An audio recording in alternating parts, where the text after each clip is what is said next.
Welcome into our A Catholic Perspective series. Today, we are talking about a movie that Liv and I just saw together in a theater mere hours ago. Everything, Everywhere, All at Once. I've been looking forward to this movie for a very long time. We watched it. Hint, I loved it. We'll hear how Liv thinks about it here in just a second. But, you know, here's our little spoiler warning. We're going to give away the entire plot of the movie. So if you haven't watched it yet and you want to, stop now. If you haven't watched it yet, you need to go see it. It's very, very good. All right, hit subscribe. Y'all enjoy.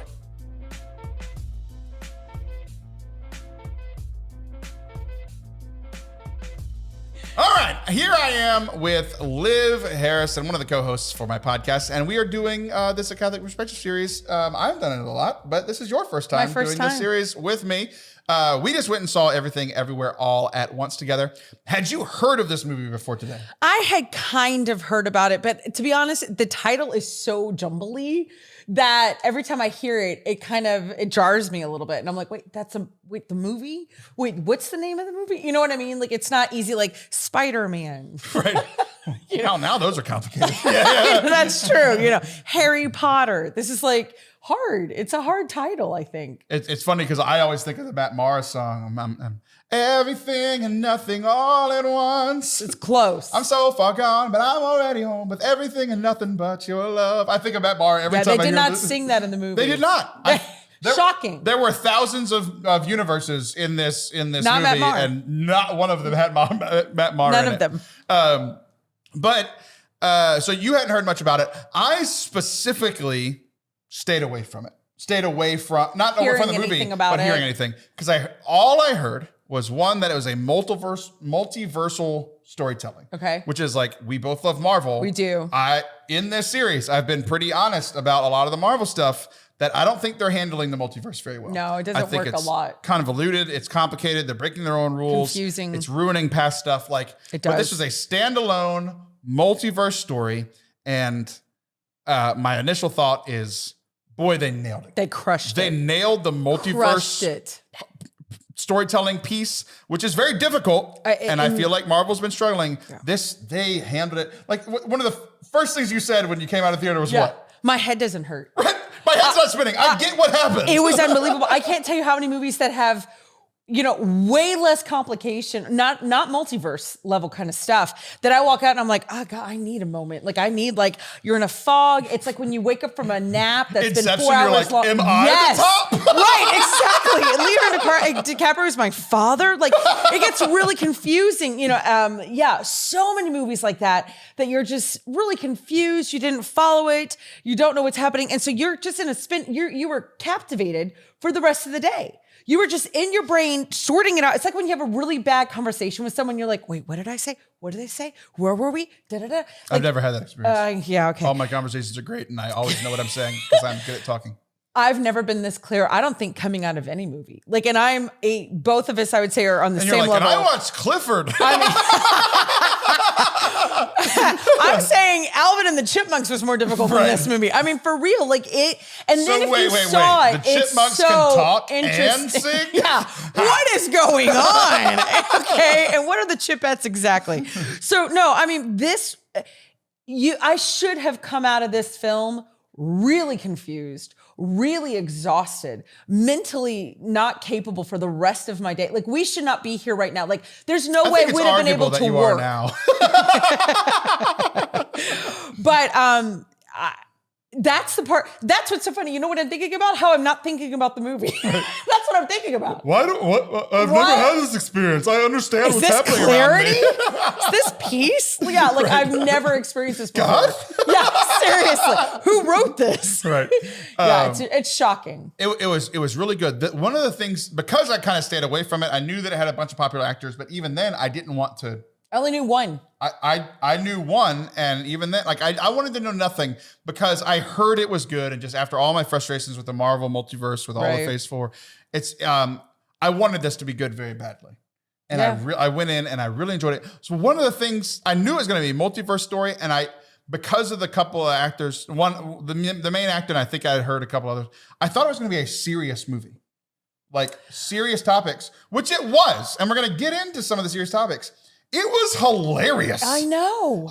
I did not see that coming at all. At all. It was a 2 hour and 20-minute movie, and I laughed so much. You were ridiculous. Like you thought you were alone in your living room by yourself on your couch laughing. For sure. I think a lot of people, like myself, were surprised that it was funny and not expecting it. You know, like when you go to church and you're not expecting to laugh, and then somebody says something actually funny, and you're like, don't laugh, because you're like, I'm in church. Right. I feel like that's how a lot of people felt in the theater. Yeah. That's fair. And like, that's I'm fair. seeing this stuff, and I'm just like, you know, you were hilarious. The only one, you know? Yeah. But like, I started laughing, you started laughing, and then a few other people started laughing, right? You know, because they were like, "Oh, we have these guys are laughing." This. Like, it was very funny. So I was like, on the comedy levels, and then like some of the serious topics that they cover, which we're gonna dive into. It was just really good. It was a brilliant film. Let me ask you this: the reasons why you came out of this film loving it, are you shocked? Because you shared, I really wanted to love it for the multiverse. Da da da da. You know, I'm so sad about Marvel. I really wanted to. Do you love it in ways that you're shocked of why you love it, or is it exactly how you hope to? I was wondering, because Multiverse was the only experiences I've had with multiverses are Marvel, which is relatively serious, serious themes, or mostly serious movies. They're funny, but serious movies. And they haven't executed it well. And Family Guy, which like Family Guy is so silly and ridiculous that they make fun of the fact that it's hard to tell a multiverse story that makes cognitive sense. Yeah. Right? Because it's not real. So like, it's hard to make something make sense. Yeah. I feel like the mechanics of multiversal travel and how it worked totally made sense. And they spent an hour explaining it to you. Yeah. They're explaining it to somebody. It's its own origin story. Right. It's its own story, which like Marvel isn't. So I get that. But like, they explained it for an hour. Yeah, they did. And then they even made a joke about it about an hour in. Like, have you gotten this yet? You know, like, because it makes sense. But they also do it in a way that you don't, like, for instance, I could not wait for Black Panther to come out. That is my least favorite origin story. And I'm so sad because I was so excited for it. But I was so bored. I was so bored in the way that they told that story. And I was angry because I was like, you've got to be kidding. We've been waiting for Wakanda. We've been waiting for Black Panther. This should have been really exciting and fantastic. And I was falling asleep. I never fall asleep. I was falling asleep. This was so, I think, honestly, the most difficult because you do not know these characters. You do not know this multiverse. You don't know anything. Like, at least when you walk into Marvel, even if you haven't watched Thor, you haven't watched Captain America, you've heard of them. You've lived in America. This is brand new people, brand new storyline. This is America, and he's our captain. Got it. He has our colors. He wears the flag. But do you know what I'm saying? And not only like exactly what you said, were they able to start with an origin story? You didn't get bored, nor did you feel like you were getting talked down to. I was it's just sucked shocking. Into the movie the whole time. Yeah, so incredible. Let's get into some of this stuff. Please. So the funniest, a perfect example of how they explained the multiverse and how it was funny was like, I thought they were just messing with me, but like, so it was the guy talking, the main guy talking to the main girl, and he's like, I think that you know that the multiverse is real. Have you ever had that feeling that like your clothes never wear as well the next day? And I'm like, I know those lyrics. So I'm already, clothes never wear as well the next day. And I think in lyrics. So like people make fun of me all the time that like somebody says something. For everything that somebody says, I have a lyric for it. And then the next line, your hair never falls in quite the same way. They're quoting the song. Which is brilliant. Yeah. You never seem to run out of things to say. It was so even funny. if you didn't know that those were lyrics, you automatically, if you live in this country, you've heard that. Right. So you're just like, what? That's so familiar. Exactly. And I think that's a really good point, Taylor. They took really familiar pieces of our lives and put it in there so that it was comfortable. We did have a known. Right. Okay. We gotta get into the theme stuff. Sorry. Theme discussion. So I could talk about this all day. I know. So I can do this all day. I can do this all day. Okay. So the way that they told the storytelling was really, really good. Like there was an ending that wasn't the ending. I said spoilers earlier. So the ending that wasn't the ending played into the main theme of the show. The main theme of this movie was the quote unquote bad guy was the main character's daughter. Mm-hmm. And essentially she had gotten the power of where she could travel all the multiverses and see everything everywhere all at once. She saw essentially there was a branching like every decision that we can make, there's a branching decision going here, branching decision. So like infinite multiverses, right? But she was like, became this powerful being where she could literally experience everything everywhere all at once. And what it did was it completely took away all of her name was joy. It took away all of her joy. It took away all of her hope. And she essentially she built this thing to commit suicide, essentially, right? So her whole worldview was there's no hope. Nothing's going to get better. I don't feel loved. I've had a tough life.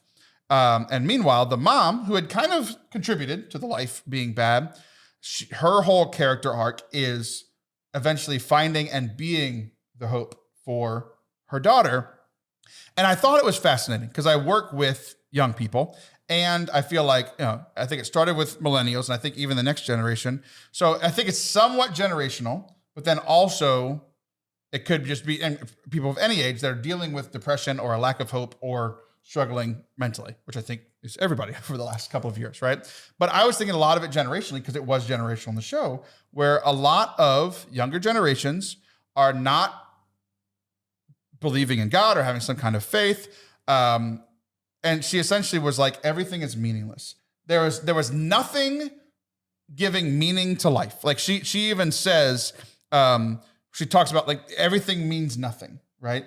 So the show, it explores this idea of if life has no meaning, then there's no morals, right? So she's like, I can do whatever I want. I can kill people. I can leave. I can kill myself. If life doesn't matter, then life doesn't matter, right? If nothing in my life matters, then life doesn't matter. There was no moral. She could do whatever she wanted. And I feel like as a society, as we've gotten further and further away from God, from faith, from anything that ties us to morals is how I live my life, then what is the meaning of life? What if there's nothing to give meaning to life, then the ultimate inevitability is none of this means anything. Mm-hmm. Yeah, it was incredible. It was incredible. No, and you're right. And she created, honestly, what she created was a black hole. And everything bagel. That's what which was brilliant, though. I mean, like, this is what was so profound about what they did. They took really simple concepts like an everything bagel, right? And you think, oh, that is a great idea. Put everything on a bagel, But then it's kind of like what you were, oh, geez. It's like there's another scene. There's this whole scene with the rocks, and the writing of the rocks or whatever. Like the dialogue show that was very loud and in your face, and all of a sudden it was dead silent. And you had to read. Right.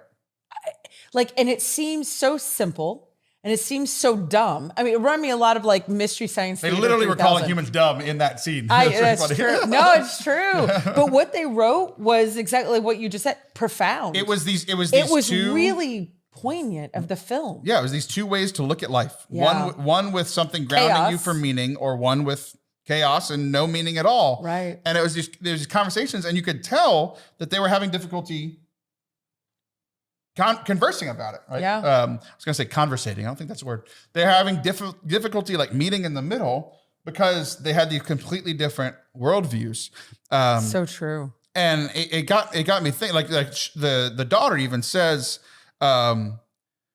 She said something that I have heard in church and I've probably said before. Okay. You've probably heard that like it is statistically inevitable for you to have existed. And because of our worldview, that is a miracle. The beauty of life, the fact that you ended up the way that you are is a blessing. That's not something I would say often, but it's true, right? The fact that any of us are here living the lives that we have is just mathematically almost impossible. Yeah. And yet it's an incredible blessing. But she saw it as like the love that you feel for that man, your life. It's a statistical inevitability because she's seen every multiverse everywhere. It's nothing special. But like we are the end product of that inevitability. Like we shouldn't be here. It's true. And yet we are. And like, even from those two worldviews, one of those was like, that's a miracle. And this is a good thing it is good that we are here together. While she was saying, there's no meaning to life. We're all just a stat.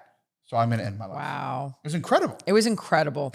It's the second time I've said it was incredible. No, and then you said it was incredible. Yeah, but to be honest, like it was such a profound let me say this. This is what okay, let me pick something to say. Something to say about this film is this will eventually be a film that we can go back and say, this is when things changed in filmmaking. It's an all-time classic. I'm absolutely positive about this. This is like when CGI came out, or the first, when all of a sudden you were like, what is that? And it wasn't a thing. And now it's like, Stanley's dead. How is he in this movie? Yeah, you know what I mean? Like that was a game changer to the point where like they went back and they were like, and we're going to add in people at the end of Star Wars, and you're like, what are you doing? But that was they couldn't do certain things in the 70s that they can do today. I'm telling you, this type of film making and storytelling is going to change film with this 100%. That's how profound it was. Incredible. It was incredible. It was incredible. And then we'll have words for it. Right. We don't have words right now. It left us speechless. No, it didn't. Okay, that's true. We constantly have been talking We about haven't it since stopped we talking left about it at all. the theater. Okay, it left us dumb with the words. Right, yeah, How about exactly, that? exactly. We have no smart words. Speak for yourself. One of the things that I came out of this show or this movie thinking about was like, one of the things that they were doing, because they were just living their life. Like this girl, while she's essentially traveling all the multiverse, trying to seek out meaning and not finding it and then giving up.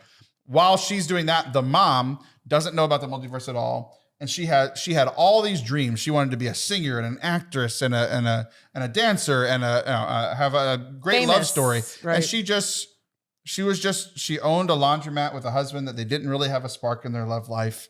And they had a daughter that was driving them crazy. Yeah. Like a pretty mundane, boring, not the life you would have picked. And essentially what the movie said was like, this life that we met her in was the worst choices she had made in all of her multiverse. All the different versions of her was, if there were two branches, she always picked the bad one. And so like, she was a pretty mean, nasty person, not great to her husband, not great to her, but essentially she's like, her whole life was, what did they say? Laundry and taxes. They owned a laundromat. That was a neat line. Yeah. And so like she says, and her daughter says, like, life is more than laundry and taxes. And essentially all this stuff that happened was a fiasco. Like it was fun, but like for the people in the movie, it was tough, right? So the thing that I came out of now is I feel like my life I can get very focused on like work stuff, where it's just like, my life is laundry and taxes. We're not, like it's money and business, right? Where it's like, I came away from the movie, one of the like lessons was like assessing my life now so it doesn't come to what it came to in the show. Not saying that like if I make bad choices, the multiverse is going to open up, but like my life will end up like her life wasn't. Like she wasn't happy, her husband wasn't happy, the daughter wasn't happy, and it's like I need to constantly be assessing those things. Like, is there more meaning to my life than laundry or taxes, or am I living for something more? No, I love that. Yeah, and on a not deep part of this whole concept, the cinematography was incredible, and the fight scenes were magnificent. Yeah. I mean, there was so much action, and that's what's so interesting. The main lady is from like Crouching Tiger, Hidden Dragon, one of my favorite like choreographed fight movies ever. And her husband is Data from Goonies, so that's a shout out to everybody who ever watched Goonies. All the old people, or in Indiana Jones and the Temple of Doom, the little kid, the kid that played Data. But anyway, I mean that's incredible. But the thing is we've seen. Even for an action film, I will come out of a film and my head is spinning because you're like, whoa, that was so crazy. Like The Matrix. Let's take The Matrix. That is a perfect example of it's mentally. I just rewatched it so that I could understand it. Right, exactly. Because I didn't understand it as a kid. You don't. You need a notebook. You need a YouTube. And then you're watching the fight scenes. And remember that. Now that was a game changer in filmmaking. That really was. It changed everything. It really did. When he stops and does that thing, and you got to remember that had never happened before. Like the way that they slowed down the editing and all that. That's now a thing. We do it all the time. But before The Matrix, that never existed. Yeah, Zack Snyder's made a career out of it. I'm just saying, so to have such a cerebral film, a profound film, a spiritual film without being religious. A human film, a film about family. It tackled, I think, some of the most important topics in life ever. And like the thing that won out was pretty similar to what a Christian would say. 100%. Yeah. And then the best fighting scenes I've ever seen since Yoda. Yeah. So since Yoda, little green guy flipping around. Hey, that moment, You got to remember that first time you saw it and you were in the theater and it blew your mind. Oh, That old was a people good are good moment. for something. That's what I learned. There we go. I was a small child then. Okay, last point. Yeah. The movie was, so essentially I was really worried because like Christian viewpoints are not often shown to be the correct choice in films, in very popular things. Right. And this movie is very popular. The movie literally ends with the girl's point of view winning. The bad girl, the enemy wins, and the movie ends. And you both, like, it's this shocking moment because you're like, no way. There's no way that just ended the way that it did. And sure enough, it's part of the multiversal storytelling where it backs up, and she's watching this movie on a theater in the world where she's an actress. She was in the movie, and sure enough, the movie keeps going For like an hour. It's one of the coolest twists. Also, Peter Jackson couldn't do it correctly because he tried to have multiple endings. Right. These guys got it. And it did. It was a huge. So like we joked about it. They were like, "Oh, is there like a post-credit scene for Marvel?" It's like an hour of the movie was a post-credit scene. That was it. That was the post-credit scene. And it literally right after the shawarma. credits, it says, so the first section was everything. Number one, everything. And then the next one was everywhere. And it was right after the credits. Like, so. You're right. Oh, it was like, it's one of the coolest. I didn't really get that. So it's like, now we're moving into part 2 of this movie. Oh, after interesting. the movie ended. So. Nice observation there, Taylor. I thought it was one of the coolest twists in a movie Brilliant. I've ever seen. Because it wasn't just like, oh, we're going to come back and do a little bit. Like, it was the rest of the movie was after that ending. And so essentially they let these two like worldviews that we've been talking about, they let the bad worldview win. Yeah. And we got to sit with that for a second. How does that feel? You're right. When you live with that worldview. You're right. And then towards the end, you think that worldview is going to win again. And like, even me, like watching the movie, I'm like, there's a chance that these filmmakers let the second one win. Sure. As like a sign of like society is letting this other one begin to win. And sure enough, like hope wins out, like love wins out, care, goodness wins out. Kindness. So they say you're fighting. She says, you're fighting because you're scared and confused. And I think about how much vitriol we as a people have been throwing at each other. Oh, politics, geez. religion. We fight about everything. We are completely split on everything. Black Lives Matter, police, politically, religion, whatever, right? We're so split, and it's like you're fighting because you're scared and confused. You're scared that it's going to affect your life negatively some way, or you're confused. You don't understand what's going on, right? And the husband, who's been kind of this weakling the whole time, he's like, so there's this lady from Crouching Tiger, Hidden Dragon, like incredible at fighting.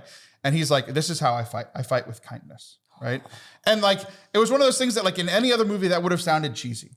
For sure. But the fact that they just threw it in your face. They were not trying to be this confusing movie. They were like, no, this is the point we're trying to make. And they talked about the importance of kindness and hope. And it was so obvious that they're like, I feel like these movie makers are seeing similar things to what we've seen. And they're like, if we go down this path, it will not be good. This is what we need to choose. They showed us. And really, to be honest, what you're seeing, and obviously this film was made before, but it's kind of like watching Zelensky and Putin. You know what I mean? Like during Ukraine and Russia, like you're seeing someone, the whole world has fallen in love with this guy. You know, they fall in love with Ukraine, and they have not with Putin. But they show it in the film. They show like, we're going to show kindness, and it isn't dorky. I mean, like what you're seeing right now with the leader of Ukraine, nobody's sitting around going like, well, this guy seems like a wimp. Right. Everybody's like, man, that guy's really bad, eh? You know what I mean? And he is being kind, you know what I mean? And so I think they did just as well of a job, which is amazing. And you're right, it is not cheesy at all. Right. For whatever reason, they clicked and found the key to so many formulas that so many directors and filmmakers and films have not been able to do. They were able to do it in this one film, and it is extraordinary. One of the funniest movies I've seen in a while, one of the most creative, one of the best directed, one of the best cinematography, one of the best storytelling, one of the best acting, like points. It was just fight scenes. It was incredible. Brilliant. And costumes. Yeah, you did it. No, thank you for asking me to go. I appreciate it. Oh yeah, it was good. It was one of those things I was like, you got to see this in theaters. So it's going out of theaters now, but You got to check it out. I'm sure to be on Magnificent. streaming something, or you might still be able to catch it in a theater. So those are our thoughts on Everything Everywhere All at Once. I'm Taylor Schroll. That's Liv Harrison. If you liked this, subscribe. We have more coming out. My next video, I'll be talking about a multiversal story that I hated. Doctor Strange. So hit the subscribe button and check out the other things that we have on this channel. Bye.